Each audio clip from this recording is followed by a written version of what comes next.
بسم اللہ الرحمن الرحیم۔ گمنامی روز کے معزز سامعین السلام علیکم۔ آئیے چلتے ہیں کہانی کی طرف۔ وہ اس کا منہ تک رہا تھا، اس کی باتیں سمجھ نہیں پا رہا تھا۔ اس نے کہا، میں نہیں جانتا تم میرے دماغ میں آؤ گی تو میں کس طرح بولوں گا اور بعد میں کس طرح تمہیں بھول جاؤں گا، میں کچھ نہیں جانتا۔ وہ ایک گہری سانس لے کر بولی، ہاں تم مجبور ہو، اپنے بارے میں کچھ نہیں جانتے کہ کیسے قدرتی حالات سے گزر رہے ہو۔ ٹھیک ہے جاؤ، اللہ مالک ہے، میں اپنی تصویر تمہارے پاس پہنچا دوں گی۔ وہ باتھ روم کے دروازے سے باہر آ گیا، وہاں سے چلتا ہوا اپنے اس بوڑھے ساتھی کے پاس آ کر بیٹھ گیا۔ اس وقت برج ماسٹر اپنے اس اہلکار سے کہہ رہا تھا، وہ بچہ واش روم میں گیا ہے، بہت دیر ہو چکی ہے، ذرا اس کی خبر لو۔ اسی وقت عدنان وہاں آ کر بیٹھ گیا۔ برج ماسٹر نے اس اہلکار کو حکم دیا، اسے پوچھو اتنی دیر کیوں لگا دی، باتھ روم میں کیا کر رہے تھے؟ عدنان نے سوالی نظروں سے اس اہلکار کو دیکھا۔ اسے یاد آ رہا تھا کہ ابھی باتھ روم سے واپس آیا ہے، لیکن یہ بھول گیا تھا کہ وہاں تاشا سے ملاقات ہوئی تھی۔ وہ اس کی نظروں کے سامنے نہیں تھی، اس لیے اسے بھول چکا تھا۔ اس اہلکار نے پوچھا، خاموش کیوں ہو، جواب دو، وہاں واش روم میں اب تک کیا کر رہے تھے؟ وہ اسے گھور کر بولا، تم واش روم میں جا کر کیا کرتے ہو؟ میں اتنی دیر نہیں لگاتا، میں نہیں جانتا کتنی دیر ہو چکی ہے، دوسری بار جاؤں گا تو تمہیں ساتھ لے جاؤں گا، وہاں ناک پر رومال رکھ کر دیکھتے رہنا میں کیا کرتا رہتا ہوں۔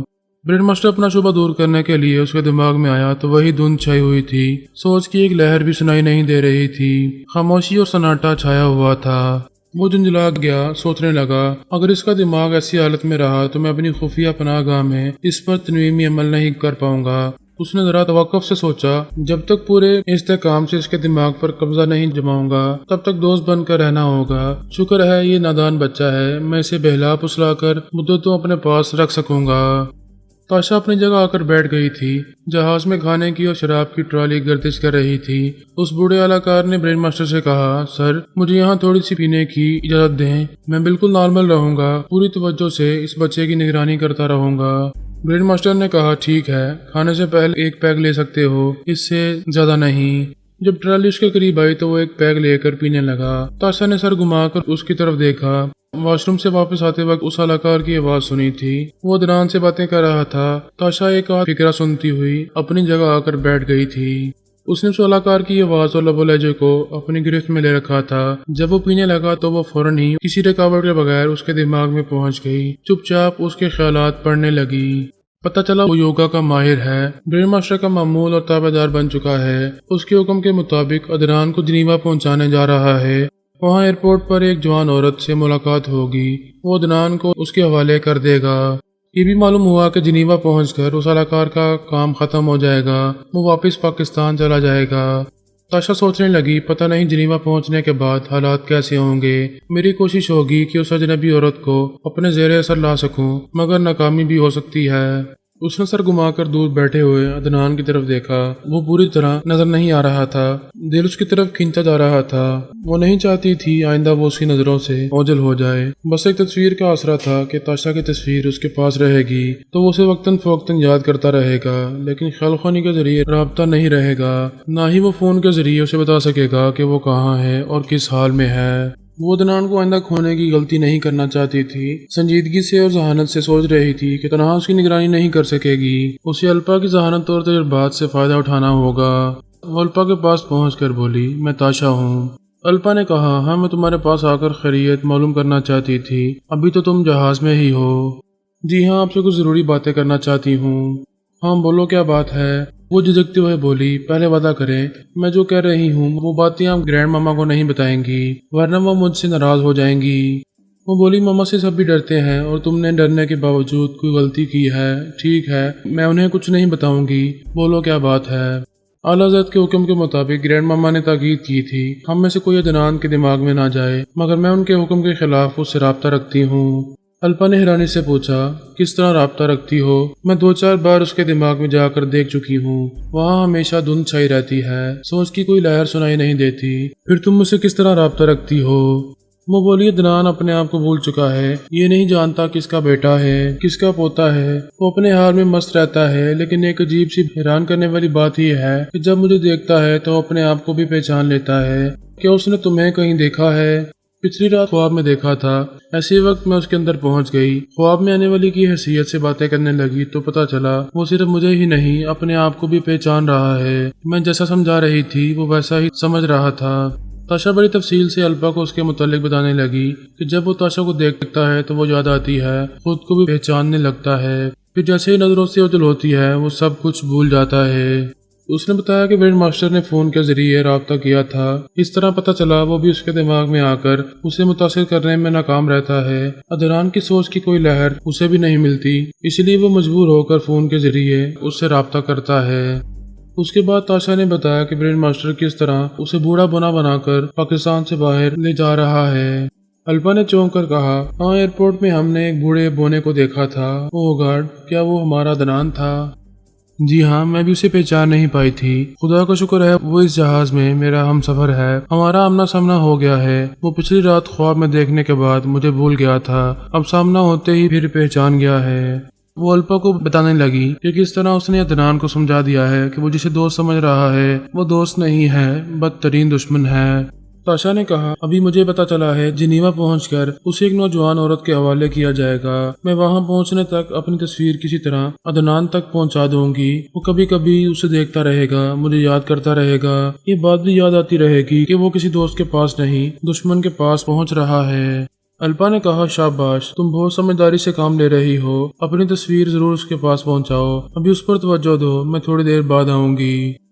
الپا دماغی طور پر حاضر ہو کر عدنان کے موجودہ حالات پر غور کرنے لگی، پھر اس نے کبریا، بے باک مومن، فرمان اور ٹونی جے کو باری باری مخاطب کرتے ہوئے کہا، میرے پاس آؤ، بہت اہم معاملہ ہے۔ وہ چاروں فوراً اس کے اندر پہنچ گئے۔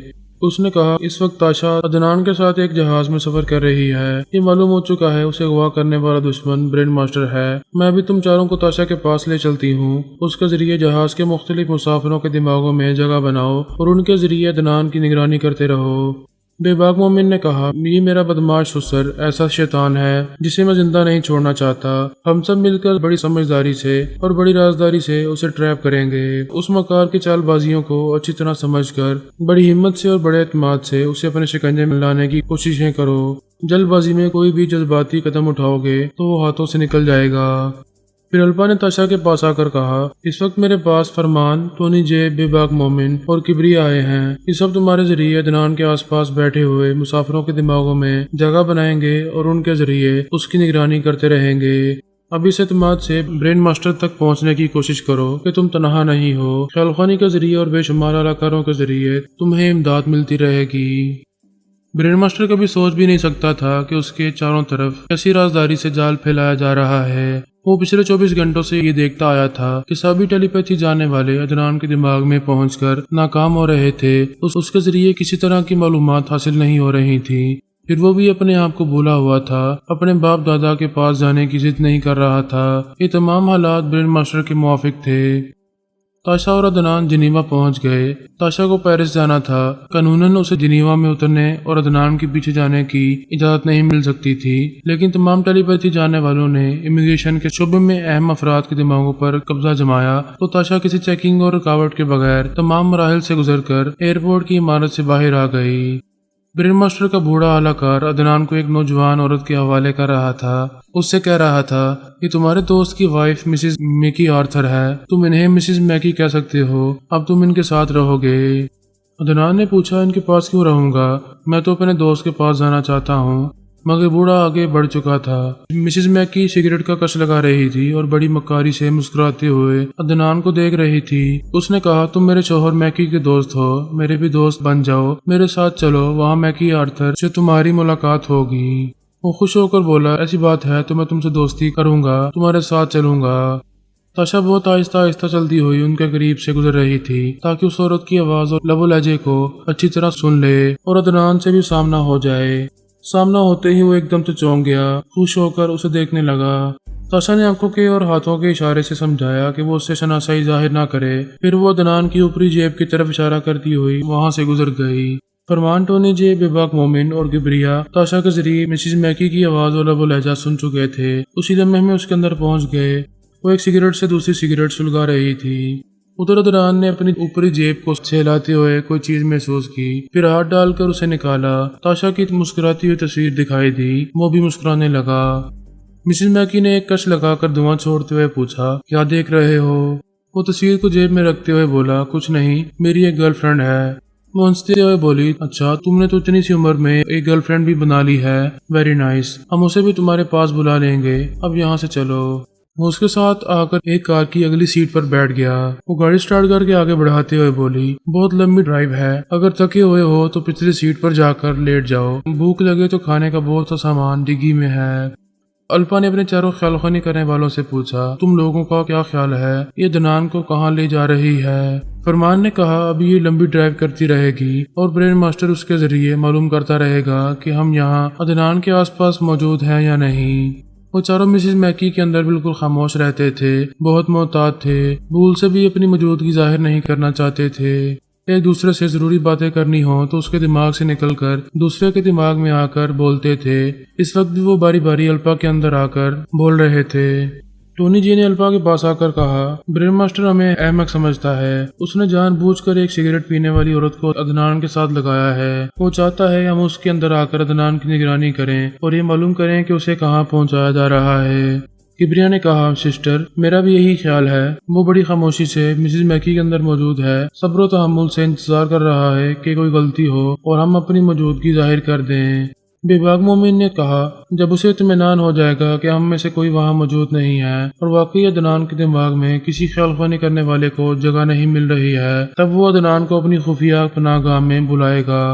الپا نے کہا، تم چاروں اس کے متعلق صحیح رائے قائم کر رہے ہو، اس کی طرح تم بھی صبر و تحمل سے انتظار کرتے رہو، دیکھتے رہو وہ عدنان کو کہاں کہاں لے جائے گا، کتنا وقت ضائع کرے گا، آخر کہیں نہ کہیں وہ اونٹ کسی کروٹ ضرور بیٹھے گا۔ عدنان وہاں شام 4 بجے پہنچا تھا، تب سے وہ رات 9 بجے تک ڈرائیو کرتی رہی، پھر کنٹری سائڈ موٹل میں آ کر رک گئی۔ عدنان نے پوچھا، کیا میرے دوست کا گھر آ گیا؟ نہیں، گھر ابھی بہت دور ہے، ہم آج رات یہاں قیام کریں گے، دوسری صبح پھر ایک لمبی ڈرائیو ہوگی۔ وہاں انہوں نے ایک کمرہ حاصل کیا۔ رات کو کھانے پینے کے بعد وہ سونا چاہتا تھا، ایسے وقت برین ماسٹر نے فون کے ذریعے اسے مخاطب کیا، ہیلو دوست، خیریت سے ہو؟ کیا میری وائف تمہیں محبت اور توجہ دے رہی ہے؟ تمہاری وائف بہت اچھی ہے مگر تم اچھے نہیں ہو، میں کتنی دور سے تمہارے پاس آ رہا ہوں اور تم مجھ سے دور ہوتے جا رہے ہو۔ دور ہونے کی ایک خاص وجہ ہے اور وہ وجہ تمہیں بتا چکا ہوں۔ میرے اور تمہارے کتنے ہی دشمن ہیں جو کہیں نہ کہیں چھپے ہوئے ہیں، جیسے ہی میں تم سے ملنے آؤں گا وہ ہم دونوں کو گولی مار دیں گے، پھر تو تم کبھی نہیں ملو گے، جب بھی ملنے آؤ گے تو دشمن ہمیں گولی مار دیں گے۔ ایسی بات نہیں ہے، میں بھی چھپ کر دشمنوں کو دیکھ رہا ہوں اور انہیں ٹھکانے لگا رہا ہوں، جب وہ سب ختم ہو جائیں گے، مر جائیں گے، تب میں تمہارے پاس چلا آؤں گا۔ پتہ نہیں ایسا کب ہوگا، یہ تمہاری وائف مجھے ابھی کہاں لے جا رہی ہے، میرے پاس لا رہی ہے، جب تک تم یہاں پہنچو گے اس وقت تک میں تمام دشمنوں کو ختم کر چکا ہوں گا، فکر نہ کرو، ہماری ملاقات جلدی ہوگی، ابھی فون بند کر رہا ہوں، کل کسی وقت تم سے باتیں کروں گا۔ فون کا رابطہ ختم ہو گیا۔ الپا اور تمام ٹیلی پیتھی جانے والے مسز میکی کے اندر رہ کر عدنان کی اور برین ماسٹر کی باتیں سن رہے تھے۔ رابطہ ختم ہونے کے بعد عدنان نے بستر پر لیٹتے ہوئے مسز میکی سے کہا، اب تم جاؤ، مجھے نیند آ رہی ہے۔ وہ برین ماسٹر اور عدنان کی تابع دار تھی، چپ چاپ وہاں سے اٹھ کر چلی گئی۔ الپا نے تاشا سے کہا، یہ سونے جا رہا ہے، ہو سکتا ہے خواب میں پھر تمہیں دیکھے، تم اس کے خواب میں ضرور جاؤ، مگر ایسی باتیں کرو جیسے ہم سب ہی اس کی جدائی میں تڑپ رہے ہیں اور اسے تلاش کر رہے ہیں، مگر اس کا کوئی سراغ نہیں مل رہا ہے۔ بے شک مجھے محتاط رہنا چاہیے، برین ماسٹر نیند کے دوران اس کے اندر آ سکتا ہے اور خواب کی اسکرین پر مجھے دیکھ سکتا ہے، میری باتیں سن سکتا ہے، میں بہت محتاط رہوں گی۔ دونوں طرف سے بڑی احتیاطی تدابیر پر عمل کیا جا رہا تھا۔ اگر ہمارے ٹیلی پیتھی جانے والے محتاط تھے تو برین ماسٹر ہم سے زیادہ محتاط رہنے کا ثبوت دے رہا تھا۔ اس وقت عدنان سے دور نہیں تھا، اسی موٹل کے کمرے میں رات گزارنے آیا تھا۔ بلندیوں پر پرواز کرنے والے پرندوں کو زمین پر بکھرے ہوئے دانے تو نظر آتے ہیں مگر جال دکھائی نہیں دیتا۔ یوں کہنا چاہیے، مصیبتوں کی طرف بڑھتے وقت آنکھیں کام نہیں آتی، دماغ پر دھند چھائی ہوتی ہے۔ اس بلند پرواز برین ماسٹر کو صرف ایک چھوٹا سا دانہ، ایک ننھا سا بچہ دکھائی دے رہا تھا اور وہ اسے دیکھتے ہوئے کشاں ایک گہری دلدل میں دھنسنے چلا آ رہا تھا۔ برین ماسٹر پچھلے 24 گھنٹوں میں بڑی حد تک مطمئن ہو گیا تھا کہ ہم میں سے کوئی عدنان کے قریب نہیں ہے، سبھی مسلمان ٹیلی پیتھی جانے والے اسے تلاش کرنے میں ناکام ہو رہے ہیں۔ اس نے سوئٹزرلینڈ کے ایک علاقے میں خفیہ رہائش گاہ بنائی تھی۔ وہ چاہتا تھا جلد از جلد عدنان کو وہاں لا کر اس کے عجیب و غریب دماغ کی اسٹڈی کرے، اس کا برین واش کرے، پھر تنویمی عمل کرے، تبھی وہ اس ننھے سے دماغ کو پوری طرح اپنے شکنجے میں رکھ پائے گا۔ بڑی حد تک اطمینان کرنے کے بعد وہ بھی جنیوا ایئرپورٹ پہنچا ہوا تھا۔ دور ہی دور سے اس کی نگرانی کرنا چاہتا تھا، اچھی طرح معلوم کرنا چاہتا تھا کہ بابا صاحب کے ادارے کے جاسوس اس کے آس پاس موجود ہیں یا نہیں۔ وہ مسز میکی کے ساتھ مسافروں کی بھیڑ میں کھڑا ہوا تھا۔ آس پاس سے کتنے ہی لوگ گزر رہے تھے۔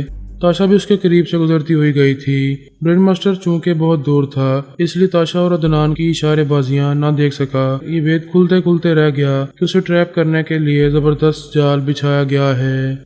مسز میکی جب عدنان کو اپنی گاڑی میں بٹھا کر لے گئی تو اس نے فوراً ہی تعاقب نہیں کیا، بڑے آرام سے کئی میل کا فاصلہ رکھتے ہوئے اس کے پیچھے جاتا رہا۔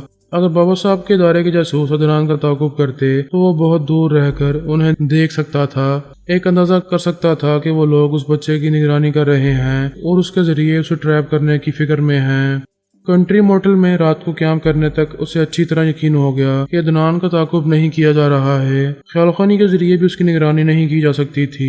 وہ دیکھ رہا تھا، اس کے دماغ میں مستقل دھند چھائی ہوئی تھی۔ وہ خود بھی ناکام ہو رہا تھا، سوچ رہا تھا عدنان ابھی گہری نیند میں ڈوب جائے گا، پھر میں کمرے میں جا کر اسے دیکھ سکتا ہوں، اس کی اسٹڈی کر سکتا ہوں، خوابیدہ دماغ میں پہنچ کر اس پر تنویمی عمل کرنے کا کوئی راستہ تلاش کر سکتا ہوں۔ وہ اس پہلو پر بڑی سنجیدگی سے غور کر رہا تھا۔ مجھے وقت ضائع نہیں کرنا چاہیے، یہ اچھا موقع ہے۔ سونیا کا کوئی ٹیلی پیتھی جاننے والا عدنان تک پہنچ نہیں پا رہا ہے، مجھے جلد از جلد اس کے دماغ کو اپنے شکنجے میں لے لینا چاہیے۔ ایسا نہ ہو وہ خطرناک بلا اچانک ہی میری شہرک تک پہنچ جائے، پھر میں دیکھتا کا دیکھتا رہ جاؤں گا، بے بسی سے کچھ نہیں کر پاؤں گا۔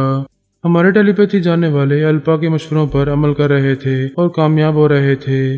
انہوں نے ایئرپورٹ میں کسی کو اداکار نہیں بنایا تھا۔ مسز میکی کے دماغ میں جگہ مل رہی تھی، یہی کافی تھا۔